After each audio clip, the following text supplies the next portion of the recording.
Saudara-saudari, marilah kita mendengarkan renungan dengan judul Memanggil Orang Berdosa, yang berdasarkan pada Injil Matius bab 9 ayat 13.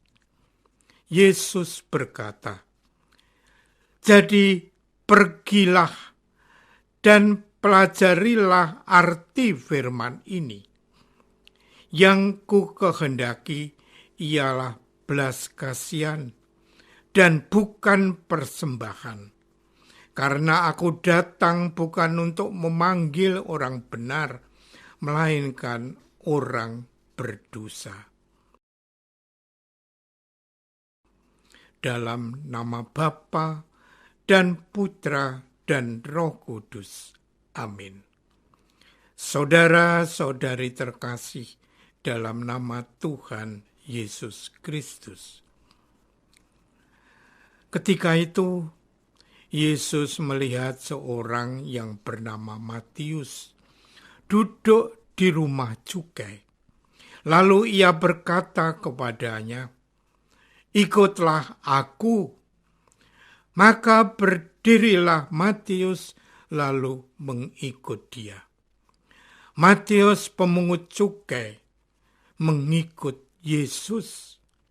Kemudian ketika Yesus makan di rumah Matius, datanglah banyak pemungut cukai dan orang berdosa dan makan bersama-sama dia dan murid-muridnya.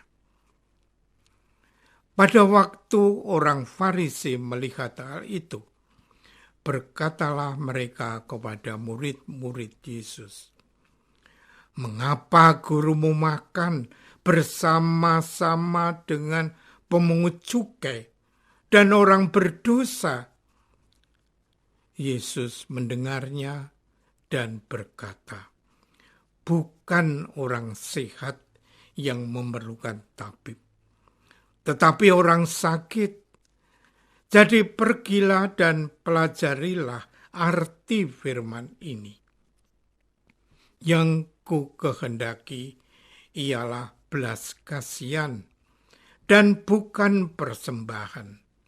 Karena aku datang bukan untuk memanggil orang benar, melainkan orang berdosa."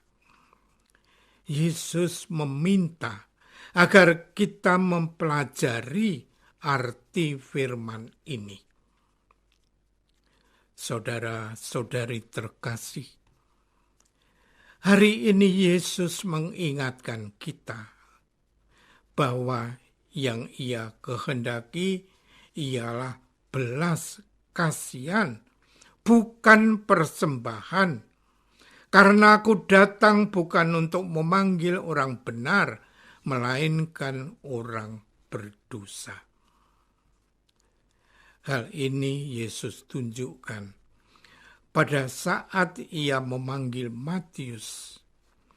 Kisah panggilan Matius ini merupakan kisah yang unik karena Matius dipanggil oleh Yesus dalam keadaan realnya, dalam kedosaannya sebagai seorang pemungut cukai. Pemungut cukai selalu dipandang sebagai orang yang berdosa karena tugas mereka adalah menagih pajak, mengambil yang bukan haknya, dan bekerja sama dengan penguasa Romawi. Dengan latar belakang ini kita bisa memahami mengapa orang-orang Farisi marah kepada Yesus. Bagi Yesus, Matius memang berdosa, karena itu dia perlu diselamatkan dan bukan dikucilkan, bukan dibuang. Yesus juga memanggil kita sesuai dengan keadaan real kita masing-masing. Kita adalah orang yang berdosa. Tidak ada seorang pun dari kita yang tidak berdosa. Saudara-saudari terkasih, Yesus juga memanggil kita sesuai dengan keadaan real kita masing-masing. Tugas kita adalah menjawab panggilan Yesus itu. Ikutlah aku.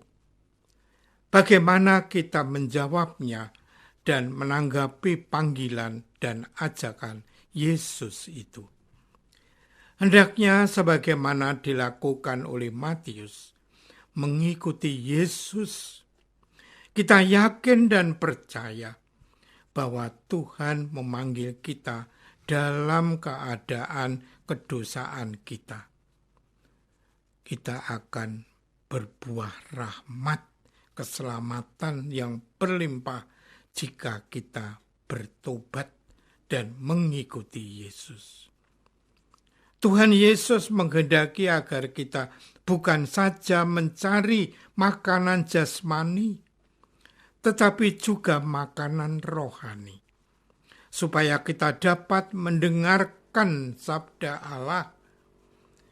Yesus juga memanggil dan mengutus para rasul-Nya.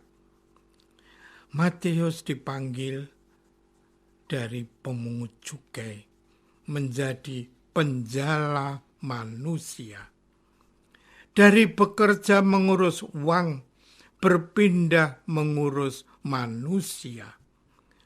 Dari penarik pajak menjadi pewarta Injil. Mewartakan kegembiraan Injil menjadi tema pokok dari Paus Fransiskus. Paus Fransiskus mengingatkan kita akan pentingnya panggilan kita sebagai orang Kristen yang harus mewartakan Injil dengan hati yang gembira serta penuh dengan sukacita.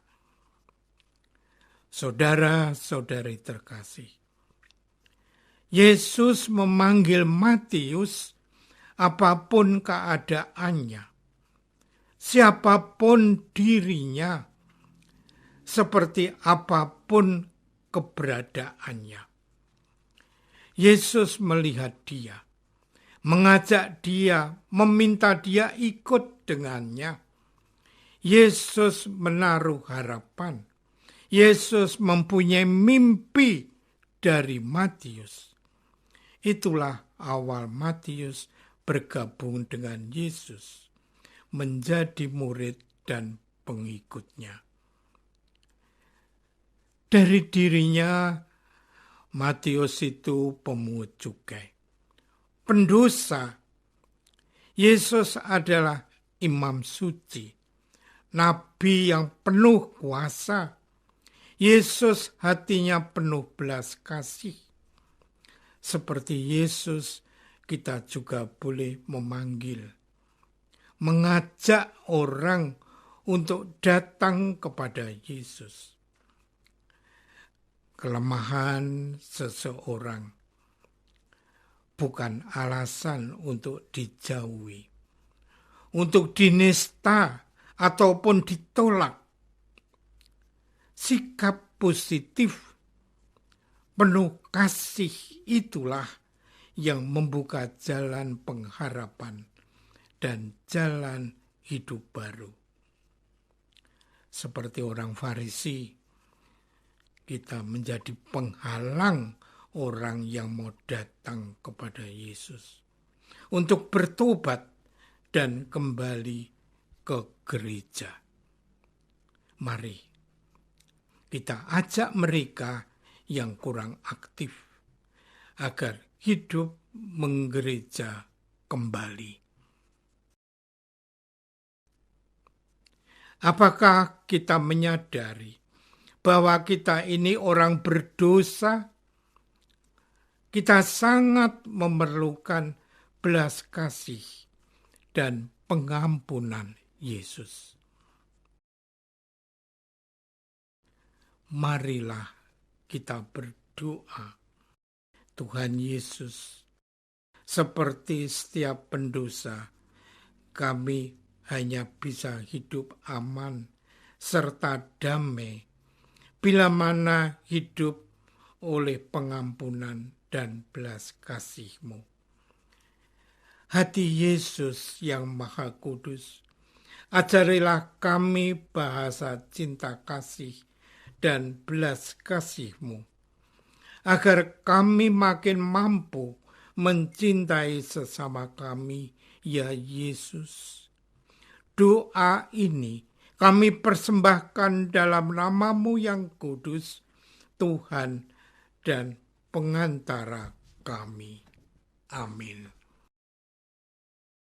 Semoga kita semua selalu dinaungi dan dibimbing oleh berkat Allah yang Maha Kuasa, Bapa dan Putra dan Roh Kudus. Amin.